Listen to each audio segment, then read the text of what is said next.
Hi guys, welcome back to the Nerd Militia. Man, fudge. Shit is getting real out here in these streets, aren't they? So I haven't made this video just because there's like so much going on, and like I feel like every time one of my contemporaries makes this video, like they have to go back and make another video, like just amend what they said because like new shit is just dropping every day, right? So I was just like, whatever, I'm just gonna put this video out there. And so let's talk about DC, man. And in my opinion, this DC Renaissance or this DCU Renaissance that's happening right now is much needed. Um, I am forever grateful for what the leadership at Warner Brothers when HBO Max came out and they were finally pinned up against the wall and we had to get the Snyder cut. Phenomenally grateful for that. Thank you for allowing Snyder and us fans to get the film that should have been released out. Awesome, right? Now that that's done, yeah, it's time for us to let it go. A new guard's in town, right? The new guard, and Snyder's out, and that's okay. We had a little bit of fun, and then the cards were dealt the way they were dealt. So now it's time for us to kind of move on. There are some questions that I have now that we're changing guard. Some of the lingering questions for me is, what is he doing with Peacemaker? Is Peacemaker still staying? And if so, is Harley Quinn still staying? Because in my opinion, if we're going to go full out and cancel the Snyder cut or the Snyder verse, there's a lot of characters that are still lingering around that have connections to that. And yeah. So let's run down the Snyderverse characters. In my opinion, these are Snyderverse characters. So if you have differing opinions, right? Let me know in the comments. But Shazam is a Snyderverse character. Freaking Harley Quinn and freaking Peacemaker. Peacemaker more because the Justice League show up. Spoiler alert! In the end of the Peacemaker freaking finale, the Peacemaker finale, we have the Justice League. Now, what's telling about this is I often wonder if, like, looking back at that scene, if James Gunn knew something that we all didn't know, and if he had already had the information that majority of the Justice League was going to be recast, and that is Superman, Batman, and Wonder Woman, because only Aquaman and Flash came back, right? And this was before the stuff that was happening with Ezra was happening. So it was like they were saying like these two people are secure in this universe. The other three, well, we don't know. But yeah, those are Snyder characters. And I know a lot of people out there, I've seen some TikTokers, content creators, and other people point out that Margot Robbie's Harley Quinn is a reboot of the Harley Quinn from the first Suicide Squad, which is, I don't care how many tattoos you remove, the fact that it's Margot Robbie playing Harley Quinn, it's still Snyder's Harley Quinn. Like you can't just laser off tattoos and just be like, oh, this is different. No, like you have to like create a new Harley Quinn. Somebody else has to take that role, or otherwise it's the same Harley Quinn. And in my opinion, Margot Robbie stepping away from this character is brilliant because I believe her and Gal Gadot had like the same thought process, which was we're going to take these DC characters and we're going to move them to high fashion so that we can express our love of fashion in these characters, which is cool, but it's not those characters. Like Harley Quinn is in high fashion. One can argue that Wonder Woman is. There's many covers of her be coming out of like limousines, and she is an ambassador and so forth, but not to that extent. Like Wonder Woman at her heart is Wonder Woman. She is a warrior. I think like she has more in line with Xena than she does with whatever supermodel names are out there, you know? So yeah, and taking them away from these characters allows us to get a better interpretation of Harley Quinn later on if they're gonna revisit this character. I just don't think like I guess what I'm getting around at is if you're gonna reboot or if you're gonna destroy the Snyderverse, destroy it. Don't like leave stuff lingering or these characters lingering, because each one of these characters staying is basically signaling to like Snyder fans that there's hope that this universe is coming back. And there's not. So let's just let it all go. Also included in that is Blue Beetle, because Blue Beetle was filmed like a year or two ago, and it was under the leadership that it was still kind of the Snyderverse. Like the Snyderverse was still kicking up. Like I imagine like the tone's the same, the costume fabric pattern is going to be the same. There's going to be a lot of stuff that looks very similar to Snyder's look. So we might as well just throw that out. Also, we already know that Shazam's not coming back. So I mean, not Shazam, but Black Adam. Everybody's out, and I know we haven't heard that Shazam's out, but in a world where Henry Cavill Superman's not around anymore, it's hard for you to believe that all these other people are going to stay. So in my opinion, I think they're out. I'm just waiting for the wave of TV cancellations to happen or revamping, because James Gunn said he wanted a cohesive, or at least in the mainline continuity, just be one storyline between comics and TV and movies. Now, the other thing they could do is something that I've talked about before in previous videos, is if these other things stay, they get branded with like an Elseworld logo at the beginning of their shows or movies, right? So that we know as the audience that these are not happening during the current continuity, which again is something very smart, because Marvel has yet to do this thing. They started with What If, but if we're gonna continue, like there's not a continuation, like there's not like, I don't know, there's not a Joker and Joker 2 with Joaquin Phoenix. Like there's not a live action Guardians of the Galaxy where T'Challa is Star Lord. You know what I mean? So they'll get a jump on that. Also, somewhere I think DC has an upper hand in is they already have Doom Patrol going, but if they actually like went full throttle and developed a Bang Baby or Meta Humans TV show, movie, or I think these are in comics, right? Like they're stepping up and they're hitting it before the X-Men are introduced to the MCU. I think that would be freaking phenomenal. But that is the past. Really, let's talk about the future. Man, I haven't been excited for the DCU in such a long time, but I'm excited now. I think, in my opinion, like we should just focus on DC. If you're listening, James Gunn, if you're listening, Peter, if you're listening, like let's just focus on the Holy Trinity. Like let's just focus on them. Like let's just do Superman, Wonder Woman, and Batman. Like let's get these three people established and then slowly branch off and bring these people in. I know what you're saying.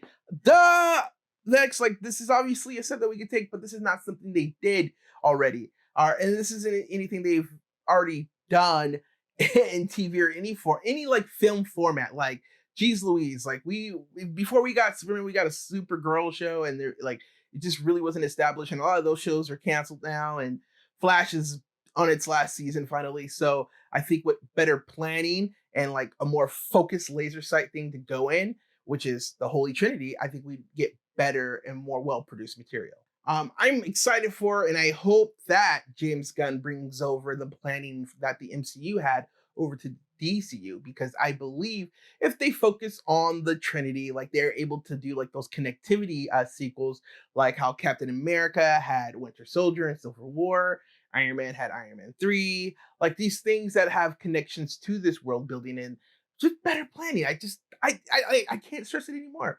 Better planning, and that's what I'm truly excited for. And what we know so far is that we're basing this world off. Okay. Let me slow down. What we are assuming, I should say, we are assuming based on a post tweeted out by James Gunn that he is basing his world on Kingdom Come. Now, myself personally, I look at this as he possibly could have been using the War Room image of Superman planning out his attack as him saying, hey guys, I'm planning out the DCU, not necessarily saying that the DCU is going to be based on Kingdom Come. However, longtime viewers of the show, you know that like I've been saying this for such a long time. If there's any world to base the DCU off of, the endpoint, it is Kingdom Come, because in my opinion, again, Superman should always be with Wonder Woman. Why we keep playing around with Lois Lane is beyond me. Like, I get it. Like, she's technically been here, and it's Cyclops and Jean Grey for me. Like, it's toxic. Let's stop. Like, it doesn't work out, guys. Like, Superman, in my opinion, just needs a meta-human wife or a god tier level wife, and Wonder Woman is that. I was a huge fan and reader of Superman, Wonder Woman. I just thought it was awesome. Which leads me to my next thing, and is I really think this new Superman should be based off of the new 52 Superman. And like the new 52 Superman, like he had a solid chance. I'm not gonna say like he didn't have a chance. He had a solid chance, but it was how different he was. Okay. I honestly believe it was his approach to Batman, because it always comes down to Batman. Batman he always needs to win. He always needs to come on top. And New 52 Superman was just like not about that.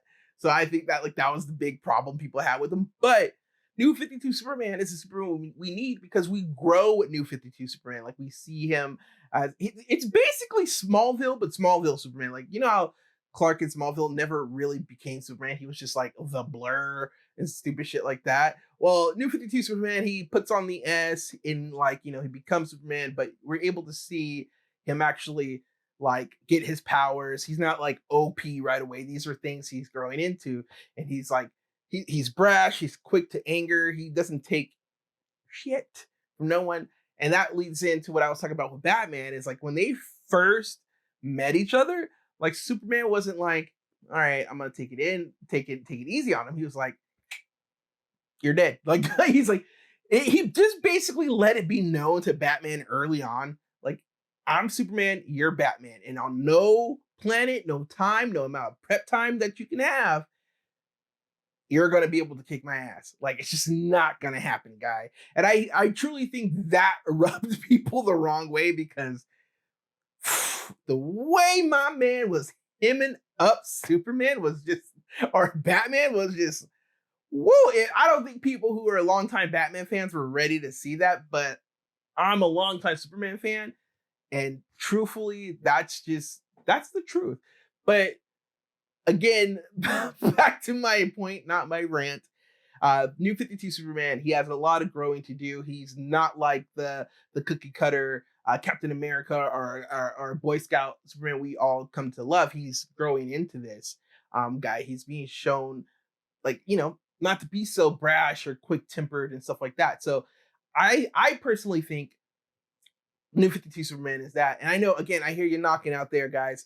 I know a lot of people say that Snyder did that. No, Snyder did not do that. What Snyder did do, however, is take New 52 Superman's costume and an adaptation of that, but it wasn't the New 52 Superman at all. Now, again, another tweet that was out was this thing about Superman. They wanted to focus on his early years as a reporter. And this has been done, and it's been done well by Max Landis. And he did this, I think it was a 6-issue series. It's in one of my Black cases that was supposedly at one time going to be sent to CGC, but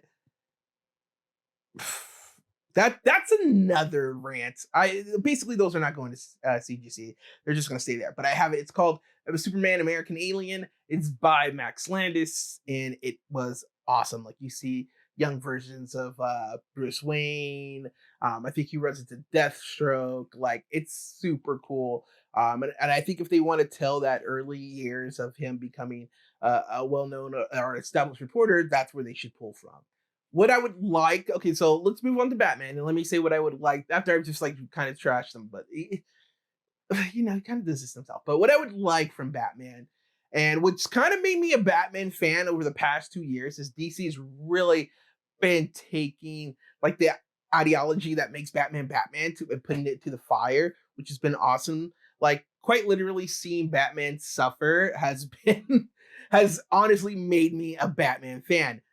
Let me explain to you guys so I don't seem like such like an asshole. Like I just hate Batman, and I kind of do. But let me explain. Like in my opinion, what got me started this way was Batman Under the Red Hood, right? Like, okay, you guys watching the video?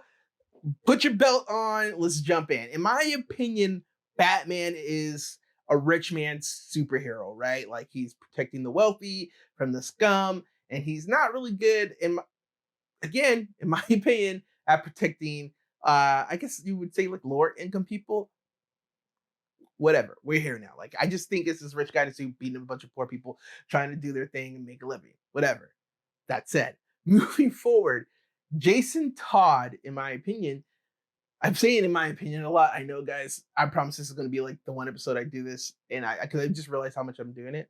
But Jason Todd is Batman's greatest failure because Jason Todd's proof to Bruce Wayne and Batman that he doesn't understand people, like normal people, like people who have two jobs or kids who are latchkey kids. Like he doesn't get it. Like with all his anger and all his might and all his code, he's still just a rich guy playing dress up. And Jason Todd is like, no, bro, like you don't understand how this shit works. Like we've got to put a stop to this. Even as a Robin, like even that's what set him apart. Even as Robin, like he was putting dudes to the test. Like, and it was just like Batman was like not okay with that. Like, now that I'm saying this out loud, Jason Todd's quite literally the prototype of Damian Wayne, where Damian Wayne's like, we can't keep locking these dudes up. Like they gotta die, bro. Like you can't keep locking them up, but they're gonna keep doing the same. That's Jason Todd's approach. And Jason Todd is that proof that Bruce Wayne and Batman are truly disconnected from the normal people, like people who are not quote unquote Gothamites, the people who live in suicide slums and Bloodhaven. Like even Jason Todd's dad is killed by, I think it's either Two-Face or Penguin's gangsters. Like, or at one time it's believed that this is what's happened to Jason Todd's dad because he has to become a gangster in order to provide for his son. Like, and Batman doesn't understand that. Bruce Wayne doesn't understand that. So yeah, I think like Jason Todd is his greatest failure because he gave this kid all these capabilities, like basically training under Bruce Wayne. Like, right? He's a martial arts machine. He's basically a killing machine, and he would use his new skills to how he set fit. And we know how the story goes. So he became Under the Red Hood. So that being said, we haven't seen that Bruce Wayne. Like we've seen suave Bruce Wayne, we've seen suave Batman, cool gadgets. The closest we've got to no, I was gonna say the Dark Knight, but really we just got to a physically damaged Bruce Wayne, but we haven't gotten to a Bruce Wayne that's had his ideology challenged. And I think Under the Red Hood does that. And I think that's something that we should pull from. I personally believe that like going forward with this new universe, these heroes should already be established. Like we shouldn't do like a whole origin story on any of them because we know it already. Like let's just get the show on the run, on the road, on the run, I guess too. But yeah, I think like Nightwing should already be here. Barba should be here. And Jason Todd should have already died, and then like we get the Red Hood stuff. And I mean, like, cool, we could maybe play with the idea of bringing in Damian already, but I just think those things should be established. That way we could already have like those adventures because we have yet to have those adventures, and I think that's what we're missing. So I think like Red Hood, and to go back to the point of like them putting Batman his ideology under fire, Batman Curse of the White Knight does that, and it's about how Batman chased all these bad guys, but again, he doesn't chase them through all these like rich communities. He chased them through lower income people's housings, like average people housing, and they get destroyed. And yes, like Bruce Wayne does this, but he sets up a fund to like repair all this. But the fact that you have to set up a fund is like code to stop doing what you're doing. Like, and so like he gets put to the fires with this, right? Joker Wars, again, Joker is kind of winning. Like he does win in my opinion, but he takes all of Bruce's money. Bruce doesn't have no money, and like he's really gotta like go there. But I know they did this sort of and The Dark Knight Rises, but not really because we know how that movie ends. Like somehow my man's got enough money to do his thing in Rome or wherever he was at the end of that with Selena Kyle. But it is through all this suffering that has made me love Batman, because to see him, like, I was able to fall in love with him because like I could see him grind, and like although he has these principles that kind of get in the way in my opinion, but I was able to learn more why we have these, why Batman is this Batman, and seeing him like just grind his way back up. And listen, as a guy who doesn't like Batman, the fact that my man, spoiler alert, in Joker Wars had to see a reanimated Jokerized version of a dead Alfred, nobody needs that. Nobody needs to see that. Whoever wrote that, you didn't have to do that to my man, dog. Like I don't even fuck with him like that. But y'all didn't have to do that to him. Like I was like, damn, they're going real. So yeah, seeing that Bruce and that Batman is like something we haven't seen. So I think they should pull from that arena. My thing with Wonder Woman, bro, is pull from Wonder Woman Volume 2. Don't put her in weird like hills. Like just put Wonder Woman in her boxing boots. Like we don't have to, you don't have to do that. Like I know some people were like, well, she had it in the comic book, kind of, sort of, not like long enough to put them like, there's a million design things they did to Wonder Woman in Gal Gadot's run. I just don't agree with, and the hills were one of them. Like, you didn't have the fashion in hills in her costume. That was just unneeded. Like, don't do that. Just boxing boots, let's go. Like, let's do it. That's all you gotta do. But Volume 2 specifically, because that's where we get all the most fun out of Wonder Woman.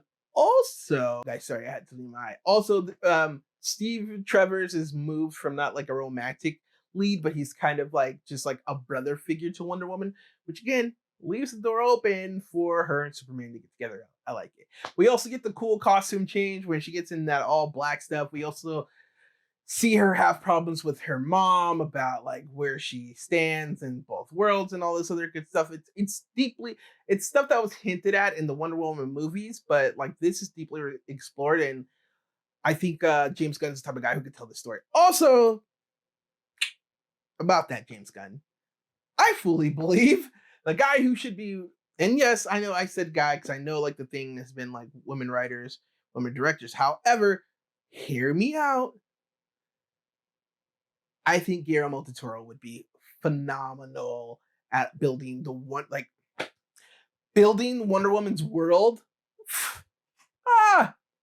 Also on top of that, I know what you're saying. Wonder Woman's in like current continuity. Like, how would he like fit in his cool, crazy gnomes and elves? Well, Themyscira could still be a place where all those things exist.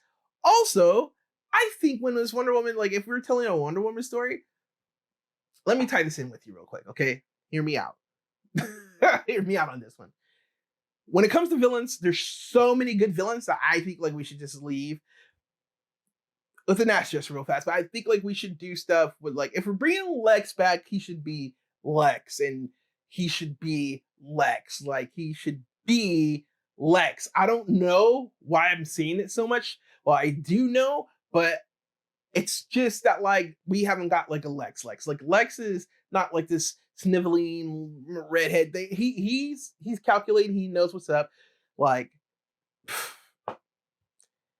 there's a reason why Lex is a Superman problem. Okay, it's because if he was a Batman problem, Batman can't handle Lex. Like Lex is like 55 steps ahead of Batman, and I know that's an unpopular opinion, but I'm just telling you there that it's a reason why he is a Superman problem. And Batman may be the world's greatest detective, but Lex is the smartest man in the world. So yeah, like he's just it's Dr. Manhattan versus Ozzy Mendez when it comes to Lex and Batman. Like it's not even competition. That being said, like he should be Lex. Like he should be cold, calculating, and always kind of ahead. I know what you're saying. I can hear some of you guys out there. Batman's smarter than Superman. Nope, not really, not at all. As a matter of fact, I'll let you guys search it out because I'm not going to search it because it's so hard to kind of find, but it's because it's older comic books. But there's multiple comic books in which Batman, or at least Superman, is trying to tell Batman how he could better make his equipment, and Batman's like, "Bitch, I'm Batman. I don't need your help." And Superman's like, "All right, dog. I'm just thought you wanted better rotation on those batarangs." So yeah. But that being said, I think they should also bring in Vandal Savage. And how does Vandal Savage tie into Wonder Woman? Well, I think the first time they meet Vandal Savage as a team, as the Holy Trinity, is that like somebody should say, like, who the hell is Vandal Savage? Like, where did he come from? And that's when our woman, Wonder Woman, can say, "Oh yeah, I've ran into Vandal Savage. He used to be actually in a Themyscira prison. Somehow he's gotten out." And when she's telling this story, it should go back to those times, to the Hobbit times, to the Lord of the Rings times, because truly, Vandal Savage is like old as shit. Like, he is, I believe he's a Neanderthal who touched the meteorite and then it made him like live forever. Whatever, he's here now. So I think that would be cool. Also, I think it would be cool if Vandal Savage and Lex had like this weird like rivalry, like who could do better. Whatever. Listen, I'm just saying that's another video because I can really plot this all out, but like that's another video. But yeah, I just think like that should be the thing. Like Guillermo del Toro's vision and applying that to Wonder Woman, like, and having Wonder Woman in like her movies be sort of in these period pieces, like it would just be magical. It would be awesome. And yeah, like I just think focusing on those three, maybe the very first big joint film could be literally be called The Trinity or Trinity. Another cool thing I thought of is kind of like my D&D games. Like I think they should be allowed to, I know a guy per campaign. And this is how we would introduce other members of the Justice League through like the Trinity films, right? Which is Superman, Batman, and Wonder Woman. Is basically maybe they'll come up to a problem, and this could happen in 3 separate films. Like one member, and it could be a hilarious reoccurring joke. Is like they could come against the problem, and one of them could say, "I know a guy." Like it could be something like, "Yo, like we can't get through like the security, or we only have this small window, and it's got to be like quick." And Superman can say something like, "Well, I'm fast. I can get through there." And Batman's like, "Yeah, you're fast, but you're not that fast. We need to get through there sooner or faster." And Superman could say, "I know a guy." And it could be kind of cool. It could be like maybe Superman's at a cafe, lunch with freaking Lois Lane, and he's like, he keeps seeing this blur, but only he can see the blur because only he can see the Flash move that fast. Nobody else notices anything. It's kind of like that thing where you think you see something in your eye, you're like, "Did I just see that? Was that a thing?" And it could be that. And Superman's like, "Okay, I've seen this thing several times," and he goes up to chase it, and it's the Flash, and that's how he met the Flash. And he's like, "I know a guy," and that's how we bring the Flash in to do this task. And now Flash is kind of introduced. He's there. The same thing with Batman. Maybe Batman, there's another mission on a Batman thing, and he needs help, or in a Trinity film, and he gets his "I know a guy," and he's like, "Who is it?" Well, I found out one of my people who work for Wayne Tech, they were dumping oil in the ocean, and I don't know, believe it or not, I ran into this guy named Aquaman. I had to stop it. And then it would be even funnier because of like, Fudge, I forget his name, but like Rick and that sea guy, if they that kind of like Batman and Aquaman had that kind of like relationship. He's like, I can get him, but it's a thing. He's kind of a dick. Like, and like that's how they work together. And the same thing with Wonder Woman. It's like Wonder Woman, I know a guy could be maybe the Green Lantern, like John Stewart. And they're like, "How do you know this guy?" Well, he built the Themyscira embassy. They called him the master architect. So I thought I got him. It just so happens that he was a lantern. Like, who knows? I just think something like that could happen and it would be like so funny. Guys, if you couldn't tell, man, there's so many possibilities. There's so many possibilities. I'm just super excited. I'm just excited. I'm scared. I'm curious, and I just can't wait to see what we're gonna do, or what James Gunn and Peter are gonna do. Like we've got a long time. Like I think like the first film we probably get from them is gonna be like in 2024, because we gotta let the Flash come out. We gotta let Blue Beetle come out. We gotta let Shazam come out. We gotta let Aquaman come out, and those are sort of like the legacy films of the Snyderverse. Like once those are done, then we could get like whatever James and Peter are gonna put out. Again, this video could be like trash in the upcoming months or the upcoming days. I mean, because we're supposed to be getting updates come the new year per James Gunn. So like, I doubt he's going to do a big info dump. He's probably going to do it over time, starting in January at some point, and it's going to be interesting to see how all the cards fall. Again, I'm just excited all the way around. If you couldn't tell, and I just can't wait. As usual, guys, we're doing another competition on the channel where we'll be giving 2 lucky subscribers Black Adam. All you have to do is like, comment, and subscribe. Share the video to enter in, and yeah, we'll go from there, bud. As usual, thanks for stopping by, guys. Stay excellent, and I'll catch you guys later.